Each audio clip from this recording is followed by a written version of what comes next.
నా తండ్రి బ్రతికి లేరు. నాకు పెళ్ళైనప్పుడు నా తల్లి కూడా నాతో నా ఇంటికొచ్చింది.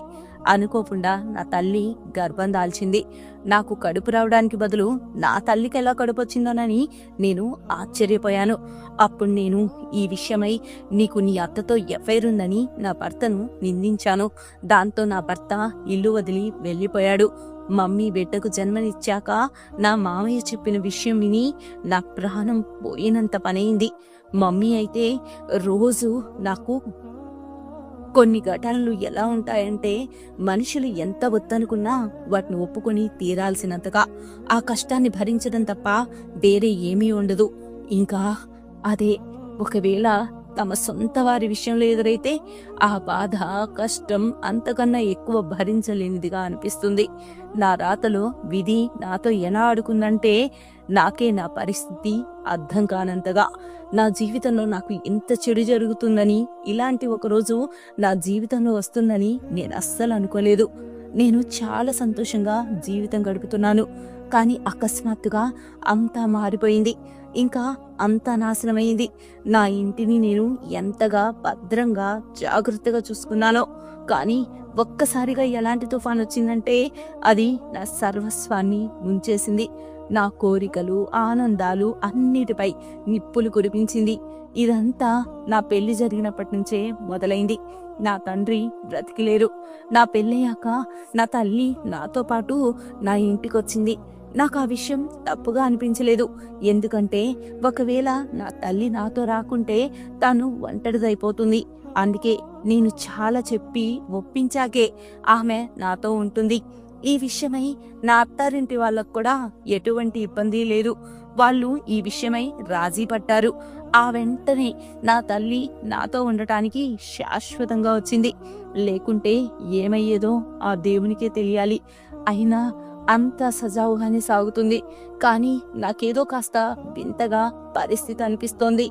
రాను రాను నా తల్లి ప్రవర్తన నాకు అంతు చిక్కడం లేదు. నేను ఆమె పట్ల ఎంత జాగ్రత్తగా ఉండటానికి ప్రయత్నిస్తున్నానో ఆమె అంతగా నన్ను పసిపిల్లల కన్నా దారుణంగా సతాయించడం మొదలుపెట్టింది. ఒక్కోసారి తాను ఎంత వింతగా ప్రవర్తిస్తుందంటే ఆమె చేసే పనులకు నేను నా అత్తారింటి వారి దగ్గర సిగ్గుతో తలదించుకోవాల్సి వచ్చేది. ఇంకా ఆమెకు ఒక్కోసారి ఉండే ఆమె స్పష్టత చూస్తే మిగతా వారంతా ఆశ్చర్యపోతారు. నేను చాలాసార్లు మమ్మీకి గట్టిగా దబాయించి చెప్పడానికి ప్రయత్నించాను. కానీ నా మమ్మీ నా మాటలను ఒక చెవితో విని మరో చెవితో వదిలేసేది. నాకు అనిపించేది బహుశా నాన్న చనిపోయిన గాయం నుంచి మమ్మీ ఇంకా కోలుకోలేదేమోనని, అందుకే అలా ప్రవర్తిస్తుందేమోనని. కానీ కొన్ని రోజులకే నా ఆలోచన మార్చుకోవాల్సి వచ్చింది. అందుకు కారణం నా తల్లే. నా తల్లి చాలా సాధారణంగా అమాయకంగా కనిపిస్తుంది. లేదా నాకే ఆమె అలాగా కనిపిస్తుందో. నేను నా తల్లి గురించి ఏదైనా తప్పుగా ఆలోచించాలనో లేక మాట్లాడాలనో అనుకోవడం లేదు. కానీ కొన్ని సంఘటనలు అలా చేసేలా చేస్తాయి. అలా రోజులు బాధగా గడుస్తున్నాయి. నాకు నా భర్తపై నమ్మకం ఉంది. నా భర్తతో ఎప్పుడూ నాకు గొడవ కూడా అవ్వలేదు. నా భర్త నన్ను చాలా బాగా చూసుకుంటారు. నేను ఏదైనా అడిగేలోపే ఆయన అవి తీర్చేస్తారు. ఆయన నన్ను చూసుకునే విధానానికి నేనెంతో పొంగిపోయేదాన్ని. అలా చూస్తూనే నా సర్వస్వం కోల్పోయాను. ఇంకా నేను పూర్తిగా నాశనమైపోయాను. నా బాధ చాలా పెరిగిపోయింది. ఇప్పుడు నేను నా తల్లి వల్ల ఇబ్బంది పడుతున్నాను. నా తల్లి మెదడు పాడైందేమో అని నాకు అనిపించేది. అందుకే నేను ఆమెకు సరైన వైద్యం చేయించాలని అనుకున్నాను. కానీ ఈ విషయం గురించి నా అత్తారింట్లో నేను ఎవరితో అయినా మాట్లాడితే చాలా హంగామా అవుతుంది. దాని గురించే నా తల్లికి అర్థమయ్యేట్టు చెప్పేదాన్ని. కానీ ఆమె అర్థం చేసుకుంటే కదా నాకెప్పుడు విషయం మరీ ఇంతగా దిగజారుతుంది అనే సందేహం కూడా రాలేదు. నా కిందే ఎన్నెన్ని ఆటలు ఆడుతున్నారో అనే భావన కూడా నాకు రాలేదు. నేను అందరికన్నా ఎక్కువగా నా తల్లిని జాగ్రత్తగా చూసుకునేదాన్ని. అది నాకు తప్పనిసరి కూడా. ఆమెకు నేనొక్కదాన్నే కూతుర్ని. మరి నేను కాకుంటే తన్ను ఎవరు చూసుకుంటారు? అలా కొద్ది సంవత్సరాల తర్వాత నా తల్లి నా భర్తతో కాస్త ఎక్కువ కలుపుగోలుగా ఉండేది. మొదట్లో నేను దాన్ని ఇగ్నోర్ చేశాను. అది అత్తకు అల్లుడు పట్ల ఉండే మమకారం అన్నట్లుగా. కానీ తర్వాత వాళ్ళ అతి హాస్యాలు, అతి చనువు, ఎక్కువగా కలిసి కూర్చోవడం, నవ్వుకోవడం కాస్త అతిగా వింతగా అనిపించాయి నాకు. అయినా కానీ నేను మనసులో అవమానానికి స్థానం ఇవ్వకుండా అంతా ఇగ్నోర్ చేస్తూ వచ్చాను. నేను అనుమానపు అగ్నిలో పడాలని అనుకోలేదు. అలా ఆలోచించడం కూడా నేను పాపంగా భావించేదాన్ని. నేనేం ఆలోచిస్తున్నాను అనుకుంటూ ఆ ఆలోచనని తిప్పి కొట్టేసేదాన్ని. కానీ నా ఆలోచనలో కూడా లేదు నా తల్లి ఇలా చేస్తుంది అని. దానివల్ల నా ముఖం కూడా ఎవరికి చూపించుకోలేకపోతున్నా. అసలు ఇదంతా జరుగుతుందనే ఊహ కూడా నాకు అస్సలు లేదు. బహుశా ఇదంతా నాకు ముందే తెలుసుంటే నేను అసలు ఇది జరగనిచ్చేదాన్నే కాదు. కానీ అంతా చేయి దాటాక నాకు అర్థమైంది నేనేం చేయలేనని. ఇక అలా చూస్తూ ఉండిపోవటమే నా పనైపోయింది. నా అమ్మ నాన్నలకు నేనొక్కదాన్నే సంతానం. నాకు అన్నదమ్ములు అక్క చెల్లెళ్ళు ఎవరూ లేరు. నా అమ్మ నా నాన్న నాది మా ముగ్గురి జీవితం చాలా సంతోషంగా గడిచేది. లేదా అలా అంతా నా కళ్ళను మోసం చేశాయా? నేనెందుకు సమయానికి తెలుసుకోలేకపోయాను? ఇలా నా ఆలోచనలు నన్ను ముంచెత్తుతున్నాయి. అలా తర్వాత కొద్ది రోజులు గడిచిపోయాయి. నా తల్లి ఇప్పుడు నా భర్తతో ఇంకా ఎక్కువ చనువుగా ఉంటుంది. అలా చూస్తూ ఉండి ఉండి నాకు చెడు ఆలోచనలు వచ్చేస్తున్నాయి. అసలు నా తల్లి ఏం చేస్తుంది? అసలు ఏ బంధాన్ని ఎక్కడి నుంచి ఎక్కడికి తీసుకెళ్తుంది అని నేను షాక్తో ఆశ్చర్యపోతూ చూస్తూ ఉండడం తప్ప ఏం చేయగలను? నేను ఏదో ఒకటి అనేయలేను. నేను అమ్మని చాలా గౌరవిస్తాను. ఆ గౌరవమే తన్నేమీ అనకుండా ఆపుతుంది. అలాగే సాక్ష్యం లేకుండా నేనేమీ చేయాలనుకోవడం లేదు. కానీ ఇప్పుడిక నేను సహించలేకపోతున్నాను. నేను మళ్ళీ అమ్మకు అర్థమయ్యేలా చెప్పాను. కానీ నా తల్లి నా మాటలను అర్థం చేసుకోవడం లేదు. పైగా నువ్వు అనవసరంగా బాధపడుతున్నావని నాకే తను చెబుతుంది. నేను నా కాలాన్ని వెల్లదీస్తున్నా, సంతోషంగా ఉండాలని కోరుకుంటున్నా అలా అంటూ నా ముందు ఎమోషన్ అవుతూ డ్రామా ఆడింది. అందులో నేను బాగా పడిపోయాను. ఈ సమయంలో మమ్మీ నవ్వు వెనుక ఉన్న ఉద్దేశంపై నేను ధ్యాస పెట్టలేదు. నాకు కాస్త సందేహం కలిగింది. నాలో ఏదో వింత ఆందోళన పుట్టింది. ఏదో చెడు జరిగినట్లు జరగబోతున్నట్లు నాకు అనిపించింది. నాకు అసలు ఆలోచనలో కూడా లేదు నా తల్లి ఇంత దిగజారుడు పని చేయగలదా అని. రోజులు వేగంగా గడుస్తున్నాయి. కానీ నా తల్లి అలాగే ఉంది. ఆమె ప్రవర్తన అలాగే ఉంది. నేను ఏ అడ్డు అదుపు చెప్పడం లేదు. మౌనంగా జరిగేదంతా చూస్తూ ఉండిపోయాను. ఇప్పుడు మమ్మీ ఎక్కడికి వెళ్ళాలనుకున్నా నా భర్తను వెంటబెట్టుకుని వెళ్తుంది.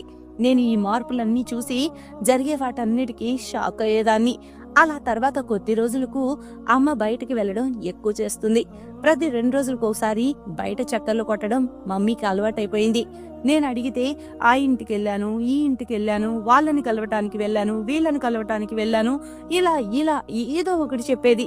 అసలు ఇప్పుడు అలా నాకు తెలియని చుట్టాలు ఎవరు సడన్ గా పుట్టుకొచ్చారో నాకు అర్థమయ్యేది కాదు. నాన్న బతికుండగా గుర్తురాని వాళ్ళు ఇప్పుడు అకస్మాత్తుగా ఎలా గుర్తొచ్చారో మమ్మీకి. నన్ను భ్రమ పెట్టడం కోసం ఇదంతా మమ్మీ చెప్పే సాకులు. నేను ఇప్పటి వరకు సహించాను. కానీ ఇక నేను అసలు విషయం ఏమిటో తెలుసుకోదలిచాను. ఆమె కంగారు చూసి నాకు కాస్త అర్థమైన విషయం అయితే అదే. నేను ఇప్పుడన్నా ఏమన్నా అడిగినా కంగారు పడుతూ అలాగే చెబుతుంది. ఇక నేను నాకు అసలు విషయం తెలిసే సరైన క్షణం కోసం చూస్తున్నా. ఆ తర్వాత నా మమ్మీ నా భర్తతో హాస్యాలాడుతూ నవ్వుతూ తిరగడం ఇంకా పెరుగుతూ పోయింది. నేను అనుమానం గల ఆడదాన్నైతే కాదు. నాకు నా భర్త పట్ల నమ్మకం ఉంది. అంతేకాదు మమ్మీని అనుమానించాలని నేను అనుకోలేదు. కానీ పరిస్థితి నన్ను ఈ స్థితి వరకు తీసుకొచ్చింది. నేను ఇలా ఆలోచించక తప్పని పరిస్థితి వచ్చింది. అలా నాలో అనుమానం తిష్ట వేసుకొని కూర్చోంది. నా మనసు కుచించుకుపోయింది. నా స్థితికి నేనే ఇబ్బంది పడిపోతున్నాను.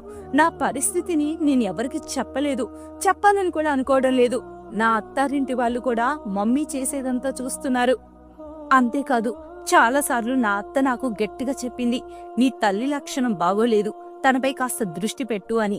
నీ భర్తను గుప్పెట్లో పెట్టుకో, లేకుంటే తర్వాత బాధపడతావని కూడా తను చెప్పింది. ఆ తర్వాత ఆమె అసలు ఏం చెప్పదలుచుకుందో అన్నట్టు నేను ఆశ్చర్యపోతూ ఆమె వైపే చూస్తూ ఉండిపోయాను. నాకు ఆమెపై చాలా కోపం వచ్చింది.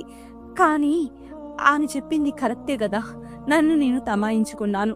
ఆపై అనుమానంతో నలిగిపోయాను. మున్ముందు ఏమైనా అన్నా నేనేం చెప్పగలను?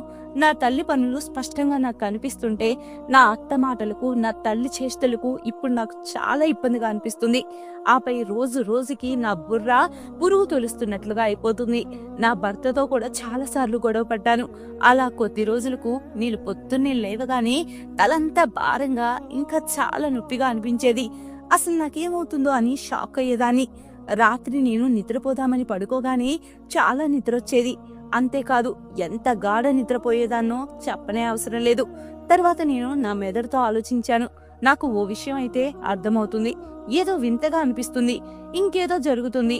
అది నేను తెలుసుకోవాలి. మరుసటి ఉదయం నేను నిద్ర లేవగానే రోజులాగే నా తల భారంగా, నొప్పిగా అనిపిస్తుంది. నేను కూర్చొని నా తల ఒత్తుకుంటున్నాను. అప్పుడు నా దృష్టి ఎదురుగా ఉన్న టేబుల్ పై పడింది. దానిపై ఏదో విచిత్ర వస్తువు ఉంది. నేను చేత్తో దాన్ని పట్టుకొని చూడగా ఏదో మందులా నాకు కనిపించింది. ఇప్పుడు నేను కాస్త స్పృహ తెచ్చుకున్నాను. నేను రాత్రి నీళ్ల జగ్గు తెచ్చుకునేటప్పుడు దాంతో పాటు 2 జగ్గు కూడా నింపి పెడతాను. అప్పుడు రాత్రి ఎవరిలా చేస్తున్నారో అర్థమవుతుంది. ఇక ఆ తర్వాత నేను చాలాసార్లు నా భర్త రాత్రి వేళ లేచి ఎక్కడికో వెళ్ళడం చూశాను. నా అనుమానం ఇప్పుడు నిజంగా మారింది. నేను చూసినా నమ్మలేకపోతున్నా. అలా ఒకరోజు మమ్మీ నా గదిలోకి రావడం చూశాను. అంతేకాదు, జగ్గులో ఏదో కలపడం కూడా చూశాను. నేను కావాలని నిద్రపోతున్నట్లుగా నటించాను. అప్పుడే కదా మమ్మీ చేసే పనులను చూడగలను. మమ్మీ త్వరగా జగ్గులో ఏదో కలిపి ఎలా అడుగులో అడుగు వేసుకుంటూ మెల్లగా వచ్చిందో అలాగే తిరిగి వెళ్ళిపోయింది. అలాగే నేను రాత్రికి నీళ్లు తాగి పడుకుంటానని, ఇంకా లేచాక నీళ్లు తాగుతానని విషయం కేవలం మమ్మీకి మాత్రమే తెలుసు. అందుకే ఈ పని చేసింది. నా అనుమానం అప్పుడప్పుడు నిజం అనిపిస్తుంది, అప్పుడప్పుడు అనుమానమే అనిపిస్తుంది. కానీ మమ్మీ ఇలా చేయడం చూసి నా మతి పోయింది. నా తల్లి ఇలాంటి కఠినమైన పని చేస్తుందంటే నేను నమ్మలేకపోతున్నాను. అసలు ఆమె అలా ఎందుకు చేస్తుందో నేను తేల్చుకోలేకపోతున్నాను. ఇంకా నేను గత కొద్ది రోజులుగా చూస్తున్నా, మమ్మీ పులుపు, పచ్చళ్ళు ఎక్కువగా తింటోంది. మొదట్లో నేను చూసి చూడనట్లుగా ఉన్నాను, కానీ ఇప్పుడు రోజు అవే ఎక్కువ తింటుంది. నా లోపల డేంజర్ బెల్స్ మోగుతున్నట్లుగా అనిపించేది. నేను ఈ జంజాటాల వేటలో పడిపోయాను. ఒకరోజు అమ్మ స్పృహ తప్పి పడిపోయింది. సడన్ గా ఆమె ప్రెగ్నెంట్ అని తెలిసింది. ఈ విషయం ఆసుపత్రిలో నాకు తెలియగానే నా నెత్తిపై మిన్ను విరిగి పట్టట్టు అనిపించింది. అది తెలిసిన వెంటనే నేను సిగ్గుతో నీరు గారిపోయాను. నా అత్తారింటి వాళ్ళు ఎవరి కళ్ళల్లో కూడా కళ్ళు పెట్టి నేను చూడలేకపోయాను. ఇక మమ్మీ గాబరా పడుతుంది, నా ఎదురు పడటానికి భయపడుతుంది. నాకు బదులు మమ్మీ ప్రెగ్నెంట్ ఎలా అయింది అని నేను షాక్ అయ్యాను. ఈ బిడ్డ నా భర్తదే అని నమ్మకం నాలో బలపడింది. ఎందుకంటే రాత్రులు చాలాసార్లు నా భర్త లేవడం నేను చూశాను. ఆయనపై నా నమ్మకం అంతా పోయింది. నా బుర్రలో ఆ జ్ఞాపకాలు, సంఘటనలు ఒక్కసారిగా తిరిగేస్తున్నాయి. నా కోపం ఇప్పుడు ఆఖరికి చేరింది. నేను నా భర్తతో గొడవ పడ్డాను. ఆపై నువ్వు నీ అత్తతో ఎఫ్ఐఆర్ పెట్టుకున్నావని అతన్ని నిందించాను. ఇదంతా తన వల్లే అని అరిచాను. నన్ను నువ్వు మోసం చేశావని, నా నమ్మకం తుంచేశావని అతన్ని తిట్టాను. నేను ఏడ్చి ఏడ్చి అలసిపోయాను. ఆ గొడవ తర్వాత నా భర్త ఇల్లు వదిలి వెళ్ళిపోయాడు. ఆఖరికి అసలు ఎవరిని నమ్మాలో ఎవరిని నమ్మకూడదో నాకు అసలు అర్థం కావడం లేదు. నా జీవితం పట్ల నాకే చాలా విరక్తిగా, బాధగా ఉంది. ఇక ఆయన ఈ గొడవ తర్వాత అసలు ఎటు వెళ్ళాడో ఆచూకీ కూడా లేదు. నేను విషాదంలో మునిగిపోయాను. నా తల్లి అనుబంధాలన్నీ చెడగొట్టిందని నాకు అర్థమైంది. ఆపై సిగ్గు లేకుండా నా ఎదురుటనే ఉంటుంది. నాకు అసలు ఏ తల్లైనా తన కూతురి కాపురం కూలుస్తుందా ఇలా అనిపించింది. నేను ఆలోచించి ఆలోచించి పిచ్చిదాన్నయ్యాను. నా అత్తారింటి వాళ్ళు నాకు చాలా ఓదార్పిచ్చారు. కానీ ఇప్పుడు ఎవరి పేరు సానుభూతి తీసుకోవడానికి నా మనసు, నా మాట వినడం లేదు. నాలోని భావాలన్నీ చచ్చిపోయాయి. ఇప్పుడు నేను బాధతో జీవిస్తున్నాను. నా మామయ్య చాలాసార్లు నన్ను సంతోషంగా ఉండమని చెప్పేవాడు. ఏదో పైకి పేలగా లోపల భారంగా నవ్వేదాన్ని. నా కళ్ళల్లో ప్రతి క్షణం నీళ్లు తిరుగుతూ ఉండేవి. అసలు నా జీవితంలో నేనేం వింటున్నానో, చూస్తున్నానో నాకే షాక్గా అనిపించేది. నాకు ప్రతి బంధంపై నమ్మకం పోయింది. నాకంతా మోసం, ద్రోహం కనిపిస్తున్నాయి. నా తల్లి నిర్లజ్జగా నా ఇంట్లోనే ఉంటుంది. అలాగే ఈ విషయం ప్రపంచం నుంచి దాచడానికి కూడా ఇక్కడే ఉంది. నేనిప్పుడు ఆమెతో మాట్లాడటం కూడా మానేశాను. నాకు అందరూ విషంలా కనిపిస్తున్నారు. నాకిప్పుడు నా భర్త గురించే కంగారుగా ఉంది. నేను చాలా లోతైన ఆలోచనలోకి వెళ్ళిపోయాను. ఒకవేళ ఈ బిడ్డ నా భర్త బిడ్డ కాకుంటే ఏంటి, నా తల్లి నా భర్త కలిసి నవ్వుకుంటూ కూర్చుంటూ హాస్యాలాడుకుంటూ రాత్రులు మేలుకొని కలుసుకుంటూ ఉన్నారుగా. ఇలా ఏవేవో ఆలోచించి నాకు తలనొప్పి వచ్చేది. నేనెంత ఆలోచిస్తుంటే అంతా నా ఈ విషయం ఇంకా చిక్కుముడి పడుతుంది. నాకిప్పుడు నాపై నాకే కోపం వస్తుంది. భర్తపై నింద వేసి ఇంటి నుంచి ఆయన వెళ్ళిపోవడానికి కారణమైనందుకు. అలా కొన్ని నెలలు గడిచాయి. నా తల్లి బిడ్డకు జన్మనిచ్చింది. ఆ రోజు నా మావయ్య నాకు చెప్పింది విని నా ప్రాణం పోయినంత పనైంది. నా మావయ్య చెప్పింది ఏంటంటే ఆ బిడ్డ తన కొడుకు బిడ్డ కాదని. అది విని నేను ఆశ్చర్యంతో అతన్ని చూస్తూ ఉండిపోయాను. అప్పుడు అతను చెప్పాడు, అమ్మా స్తంభాలించుకో, నిజం అంతా నీ ముందుకొస్తుంది. అతని మాటలు విని నేను దిగ్భ్రాంతికి లోనయ్యాను. ఆపై మావయ్య, ఏం చెప్తున్నారు మీరు? ఇంకా ఏ నిజం బాకీ ఉంది? ఇంకా ఏం చూడాలి, ఏం వినాలి నేను? నాలో ఇప్పుడు ఇక సహనం, ధైర్యం అస్సలు లేవు. ఇప్పుడు నేను ఏది తట్టుకోలేను, ఓర్చుకోలేను. నా ప్రతి రాత్రి ఏడుపుతోనే గడిచిపోతోంది. నా కళ్ళు ఏడ్చి ఏడ్చి బొబ్బలెక్కాయి. ఇక నేను తట్టుకోలేని ఏ విషయం నా ముందుకు తీసుకురావద్దని నేను ఆ దేవుణ్ణి పదే పదే వేడుకుంటున్నాను. నేను ఇప్పటికే కృంగిపోయాను. నా ప్రతి సుఖం అంతమైపోయింది. నా జీవితంలో ఆనందాలన్నీ చెడిపోయాయి. ఇంకేం చెప్పాలి ఇంతకన్నా? నాకు నా సంతోషాలకు ఎవరి దృష్టో తగిలింది. ఇప్పుడు మమ్మీ కూడా రోజు నా దగ్గరకు వచ్చి ఏదో చెప్పాలనుకుంటుంది. కానీ నేను ఆమెతో ఏం మాట్లాడాలి అనుకోవడం లేదు. నా కళ్ళకు కట్టుకున్న అనుమానం అనే గంతలు నన్నేం చూడనివ్వడం లేదు. నాకు నేనే పిచ్చిదాన్ని అనుకునేలా ఉంది నా పరిస్థితి. నేను అలాగే చలనం లేకుండా పోతున్నాను. నా ఆరోగ్యం పరిస్థితి దిగజారిపోయింది. ఇప్పుడు నేను అనారోగ్యం పాలయ్యాను. నా మావయ్య నాకు ధైర్యాన్ని ఇస్తూ నా ఆశలు పెంచుతున్నాడు. నేను చాలాసార్లు నా మావయ్యను ఈ విషయమే అడగ్గా ఆయన మాట తిప్పేస్తున్నాడు. ఇంకా తన కొడుకు, అదే నా భర్త, త్వరగా తిరిగి ఇంటికి వస్తాడని చెబుతున్నాడు. నేను అతని మాటలపై విశ్వాసం ఉంచాను. అతను అంతగా చెబుతున్నప్పుడు ఆ మాటలు నేను ఒప్పుకోవాల్సి వచ్చింది. ఇక తర్వాత కొద్ది రోజులకే నా భర్త ఇంటికి తిరిగి వచ్చాడు. కానీ నాకు ఆయనతో మాట్లాడే ధైర్యం లేదు. ఆయన ఏమి అడిగే ధైర్యం చేయలేకపోతున్నాను. నేను నా మొహం చూపించలేకపోతున్నాను. కానీ నేను ఇప్పటికీ అనుమానం మీదనే స్వారీ చేస్తున్నాను. నా ఎదుటకు రానున్న నిజం ఏమిటో నాకు ఇప్పటికీ తెలియలేదు. నా చుట్టూ కంగారు అలుముకుంది. నా మామయ్య నా భర్త వైపు నుంచి పూర్తి మౌనం. తర్వాత ఒకరోజు మావయ్య నిజం చెప్పాడు. అది విని నా కాళ్ళ కింద భూమి కంపించినట్లయిపోయింది. నేను దిగ్భ్రాంతి చెందాను. నేను పూర్తిగా స్పృహ కోల్పోయాను. అప్పుడు నా భర్త నన్ను హాస్పిటల్కి తీసుకెళ్లాడు. నా పరిస్థితి చాలా సీరియస్ అయింది. ఆ తర్వాత దేవుని దయ వల్ల నాకు స్పృహ వచ్చింది. ఆ తర్వాత నేను సైలెంట్ అయిపోయాను. నా తల్లి అని చెప్పుకోవడానికే నేను చింతిస్తున్నాను. ఆమె నా ప్రపంచాన్ని నాశనం చేసింది. ఆమె వల్లే నా భర్తను నేను అనుమానించాను. ఇందులో ఆయన పాపం ఏమీ లేదు. ఆయన నా తల్లికి గౌరవం, మర్యాద ఇచ్చే మాట్లాడేవాడు. కానీ అది నా అనుమానం వల్ల చూడలేకపోయాను. ఇప్పుడు నాకు ఉండి ఉండి సిగ్గుపడుతున్నాను. నా తల్లి నిజం తెలుసుకున్నాక అసలు నా తల్లి ఇలాంటిదా, ఇంత చెడు చేస్తుందా అనే ఆలోచన కూడా చేయలేకపోతున్నాను. మమ్మీ కేవలం తన గురించి ఆలోచించుకొని ఇంత నీచమైన పని చేసింది. ఆమెను అసలు అమ్మ అని పిలవడానికి కూడా అర్హురాలు కాదు. నేను కూడా ఒక తెలివి తక్కువ మూర్ఖురాలిని. నాకు ఆ రోజు నుంచి కళ్ళు తెరుచుకొని ఉండాల్సింది. కానీ నా వల్ల రవ్వలేదు.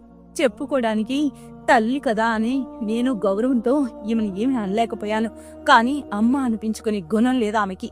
నా మావయ్య నాకు చెప్పిన నిజమేమి తట్టుకోలేక నాకు ఎటైనా పారిపోవాలనిపించింది, మొహం చూపించుకోలేక. ఈ నిజం నాకు నిజంగా పెద్ద బాధనిచ్చింది. నా తల్లి నా తండ్రికి విషయం పెట్టి చంపింది. ఆపై చాటుమాటుగా మరొకరిని వెళ్లాడింది. ఇక అతని వల్లే ప్రెగ్నెంట్ అయింది. ఇంకా రాత్రికి నాకు, నా భర్తకు నిద్ర అందించేది. ఆమె రహస్యం బయటపడకుండా. ఆమె బయటకు వెళ్లడం మేము చూడకుండా ఉండేందుకు. దానితో ఆమె పని సులువయ్యేలా అలా చేసేది. ఇంత పెద్ద మోసం, నేరం, కుట్ర, ఈ నిజాలన్నీ నా ప్రాణాలు తోడేస్తున్నాయి. నా ప్రపంచమంతా తలకిందులైనట్లుగా చేస్తున్నాయి. తన కాపురం తను ఏర్పరచుకొని నా ముందు అమాయకురాల్లా ఎలా చేసింది? నాకు నా తల్ల అన్న డ్రామాలన్నీ ఆగి ఆగి గుర్తుకొచ్చి గుచ్చుకుంటున్నాయి. నా తండ్రి మరణం పట్ల విషాదం, బాధ కలిగినట్టు నటించడం, తర్వాత త్వరగా నా పెళ్లి చేయడం, ఆపై నాతోనే నా అత్తారింట్లో ఉండటం అన్నీ నాకు గుర్తొస్తున్నాయి. అప్పుడు ఎలా నా తల్లి చేసిందో, నా తల్లి రోజు బయటికి ఎటు పోతుందో, ఎందుకు పోతుందో, నాకెందుకు అబద్ధం చెప్పేదో అప్పుడు నాకు అర్థం కాలేదు. నా దృష్టిలో ఆమె ఇప్పుడు దిగజారిపోయింది. ఎందుకంటే నా మర్యాద, నమ్మకం కోల్పోయింది తను. నా తల మీద నా తండ్రి నీడను దూరం చేసింది ఆమె. నేనిక ఆమెను ఎప్పటికీ క్షమించలేను. అసలు క్షమాపణకు ఆమె అర్హురాలే కాదు. నా ప్రవర్తన ఆమె విషయంలో మారిపోయింది. ఇక ఒక్క రోజులోనే నేను ఆమెకు చెప్పాను, తన నిజం మొత్తం నాకు తెలిసిపోయిందని. నా ఈ మాటలు వింటూనే ఆమె ముఖంలో రంగులు మాయమైపోయాయి. ఆపై కంగారు పడుతూ తన ముఖమంతా చెమటలు పట్టేశాయి. నేను ఆమెను చూడాలని కూడా అనుకోవడం లేదు. అందుకే ఆమెను వెళ్ళిపోమని చెప్పేశాను. కానీ ఆమె నన్ను క్షమాపణ అడుగుతూనే ఉంది. ఇప్పుడు ఆమెది నా కళ్ళల్లో కళ్ళు పెట్టి చూడలేని పరిస్థితి. అతను నా మావయ్య అయినప్పటికీ నా మంచి కోసం నా తల్లి విషయంలో సీక్రెట్ గా అంతా తెలుసుకొని ఆమె నిజాన్ని నా ముందుకు తీసుకొచ్చాడు. ఒకవేళ ఈ నిజం నా ముందుకు రాకుంటే నేను అదే అనుమానంతో చచ్చిపోయి ఉండేదాన్ని. ఇంకా నా భర్తని ద్రోహిగా, పాపిగా భావిస్తూ ఉండేదాన్ని. నా మావయ్య తన కొడుకుని ఏమీ అడగలేదు. నేను నా భర్తకు ఎదురుపడలేకపోతున్నాను. ఇంకా నేను చేసిన దానికి ఆయన క్షమాపణ కోరాను. నా భర్తకి ధన్యవాదాలు చెప్పాలి. ఆయన నన్ను క్షమించారు. లేకుంటే ఏ మగాడు ఇలాంటి నిందను క్షమిస్తాడు? నా భర్తకు నా పరిస్థితి గురించి తెలుసు. అప్పుడే ఆయన నన్ను క్షమించేశారు. అంతేకాదు, నన్ను అంతకు ముందులాగే జాగ్రత్తగా చూసుకోవడం మొదలు పెట్టారు. అందుకే ఇప్పుడు నేను చాలా త్వరగా కోలుకున్నాను. ఇంట్లో ఈ విషయమే నాకు, నా భర్తకు, నా మామయ్యకు మధ్య చర్చ నడిచింది. నా మనసుకైతే కేసు పెట్టాలని అనిపించింది. కానీ నా మామయ్య, నా భర్త నాకు నచ్చజెప్పారు. ఒకవేళ అలా చేస్తే నలుగురిలో చాలా పరువు పోతుంది. మీ అమ్మని ఈ ప్రపంచం కొట్టే దెబ్బలతోనే సావనివ్వు అని అన్నారు. నేను నా తల్లిని ఇంటి నుంచి పంపించేశాను. ఇప్పుడు ఆమె తన రెండవ భర్తతో ఉంటుంది. మా జీవితంలో విషం కక్కకుండా ఉంటే చాలు. ఇప్పుడు నేను నిర్ణయం ఆ దేవునికే వదిలేశాను. ఏం చేయాలో అంతా పైవానికి తెలుసు. ఇప్పుడు నా తల్లి ప్రపంచం చేతుల్లో చిక్కుకుంది. కాలమే ఆమెకు సమాధానం చెబుతుంది. అదే నా నమ్మకం. అనుమానం చాలా పెద్ద జబ్బు, చాలా చెడ్డది. అనుమానం అన్నిటినీ తినేస్తుంది. జీవితంలో మనుషులు కేవలం చేతులు కలుపుతూ ఉంటారు, అంతే. నా కళ్ళకు కట్టిన అనుమానపు పట్టి ఇప్పుడు తొలగిపోయింది. అనుమానం బంధాలని బలహీనం చేస్తుంది. ఇంకా అనుబంధాల కుదుళ్ళ వరకు పాకి బంధాలను నాశనం చేస్తుంది. అలాంటి జబ్బు నుంచి మనల్ని మనం కాపాడుకోవాలి. అలాగే సాక్ష్యం లేకుండా ఎవరిపై నింద వేయకూడదు. నేను చేసిన పనికి మనసులోని సిగ్గుపడుతున్నాను. ఇక ఇప్పుడు కుటుంబ ప్రేమ, ఆప్యాయత వల్ల నేను కాస్త కోలుకోగలిగాను. ఇందులో నా భర్త తోడ్పాటు ఎక్కువ ఉంది. నా భర్త రాత్రి లేచి నా మావయ్యని చూడటానికి వెళ్లేవాడిని అని చెప్పాడు. ఎందుకంటే నా మామయ్యకు షుగర్ జబ్బుంది. రాత్రికి ఆయన షుగర్ లో అవుతూ ఉంటుంది. నాపై నాకే గిల్టీగా, కోపంగా అనిపించింది. నేను మరొక్కసారి నా భర్తను క్షమాపణ కోరాను. ఇలా ప్రేమించి శ్రద్ధగా చూసుకునే భర్త ఎంతో అదృష్టం ఉంటే కానీ దొరకరు. ఈ విషయంలో నేను చాలా అదృష్టవంతురాలను. ఇప్పుడు నా జీవితం చాలా బాగా గడుస్తుంది. ఇప్పుడు ఇక మా పిల్లలతో పాటుగా మేము సంతోషకర జీవితాన్ని గడుపుతున్నాము. Thank you friends.